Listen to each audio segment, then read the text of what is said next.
2025 AT&T MLS 올해의 골 수상 소식이 터져나온 순간 북런던 토트넘 호스퍼의 역사는 순식간에 흑백 필름처럼 정지했다. 축구계는 일제히 충격과 조롱이 뒤섞인 탄식을 내뱉었다. 토트넘, 너희는 대체 지난 10년간 무슨 짓을 했던 거냐? 라는 질문이 전 세계 스포츠 헤드라인을 강타했다.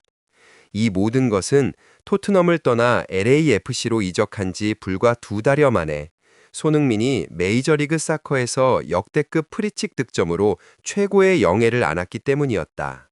FC 댈러스를 상대로 터뜨린 그 마법 같은 오른발 가마차기 골은 단순히 아름다운 득점을 넘어 10년 가까이 이어진 토트넘의 전략적 직무유기를 증명하는 완벽한 증거물이었다. 손흥민은 팬투표에서 무려 43.5%라는 압도적인 지지율을 얻어 2위 리오넬 메시의 득표율을 2배 가까이 따돌리는 기염을 토했다. 이는 아시아 선수 최초의 MLS 올해의 골 수상 기록이다. 하지만 우리가 진짜로 주목해야 할 숫자는 따로 있다. 손흥민은 토트넘 유니폼을 입고 454경기를 뛰며 173골을 기록했지만 그중 프리킥으로 넣은 골은 단 한 골뿐이었다. 173분의 1. 이 극도로 낮은 확률은 과연 손흥민의 능력이 부족해서였을까? 아니면 토트넘이라는 클럽의 시스템 자체가 그 잠재력을 억압했기 때문이었을까? 우리는 이 질문에 대한 깊은 심리적, 전략적 분석을 시작해야 한다. 영국 매체 TBR 풋볼이 손흥민은 북런던에서 세트피스를 찰 기회를 거의 얻지 못했다. 올해 골을 받은 그의 슈팅을 고려할 때 그건 실수였을 것이라고 지적했을 때 이는 단순한 보도가 아닌 묵과된 진실에 대한 폭로였다. 런던의 한 내부 관계자는 익명을 전제로 소니의 프리킥 실력이 최상급이라는 건 이미 훈련장에서 모두가 알고 있던 사실이라며 하지만 당시 팀의 구조는 케인 우선주의와 포체티노 감독 이후의 불안정한 리더십 아래에서 경직되어 있었다. 그는 주장이라기보다는 팀의 화합을 위해 스스로의 잠재력을 희생하는 영웅의 역할이었다고 주장했다. 이것은 실력의 문제가 아닌 서열과 문화의 문제였다는 섬뜩한 분석이다. 토트넘이 저지른 실수의 천문학적인 비용은 쉽게 계산되지 않는다. 프리미어 리그의 최상위권 경쟁에서 승점 1점, 아니 단 한 골의 차이가 곧 챔피언스 리그 진출권이나 리그 우승의 향방을 갈랐다. 한 축구 전술 분석가는 토트넘이 지난 5시즌 동안 손흥민에게 최소한 경기당 2번의 프리킥 기회를 보장했다면 그들은 적어도 10골 이상의 추가 득점을 올렸을 수 있다며 이는 매년 최소 승점 5점을 추가로 확보했을 수 있다는 의미이며 토트넘의 무관 역사는 훨씬 짧아졌을 수 있다고 냉정하게 진단했다.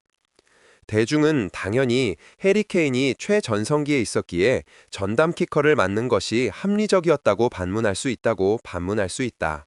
하지만 여기서 토트넘의 실수가 단순히 기회를 주지 않은 것을 넘어 비효율적인 기회 독점을 방관했다는 점이 드러난다. 해리 케인은 토트넘 통산 프리킥 득점이 2골에 불과했다. 이 수치는 그가 세트피스에서 보여준 파괴력에 비해 너무나도 초라했으며 손흥민이라는 월드클래스 키커를 벤치에 앉혀둘 명분이 될 수 없었다. 팀의 승리를 위한 냉철한 전략 대신 에이스에 대한 의전이 우선되었던 것이다. 상황은 케인이 떠난 후에도 나아지지 않았다. 제임스 매디슨과 페드로 포로가 프리킥 기회를 두고 경쟁했고 심지어 2부 비수막까지 나서서 실랑이를 벌이는 장면이 포착되며 주장인 손흥민이 나서서 교통정리를 해야 하는 촌극이 벌어지기도 했다. 이는 손흥민이 토트넘에서 보낸 마지막 몇 년 동안 그의 내면에서 피어났던 좌절감을 웅변적으로 보여준다. 그는 팀의 리더였지만 자신의 가장 날카로운 무기를 사용할 권한은 허락받지 못한 아이러니한 상황에 놓여 있었다. 그리고 마침내 손흥민은 LAFC 이적 후 단 3경기 만에 그 억압으로부터 해방되었다. 댈러스전 전반 6분, 골문까지 꽤 거리가 있었던 아크 왼쪽 부근에서 얻은 프리킥.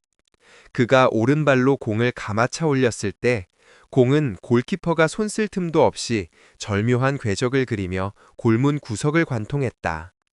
이는 단순한 데뷔골을 넘어 북런던에서 10년간 잠재워야 했던 월드클래스 프리킥 능력이 마침내 빛을 본 순간이었다. 영국 언론들은 이 득점에 대해 손흥민은 자유를 찾은 뒤에야 비로소 자신의 모든 무기를 해금했다고 표현했다. 이 골은 토트넘 구단 그리고 지난 몇 년간 그를 이끌었던 감독들에게 던지는 침묵했지만 가장 강력한 메시지였다.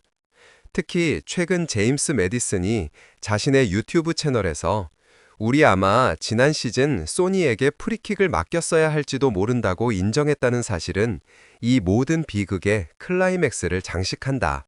이는 단순히 동료의 실수를 지적하는 것이 아니라 수많은 승리 기회를 눈앞에 두고도 조직적 무지 때문에 놓쳐버린 구단 전체의 깊은 후회와 반성이 담긴 고백이었다.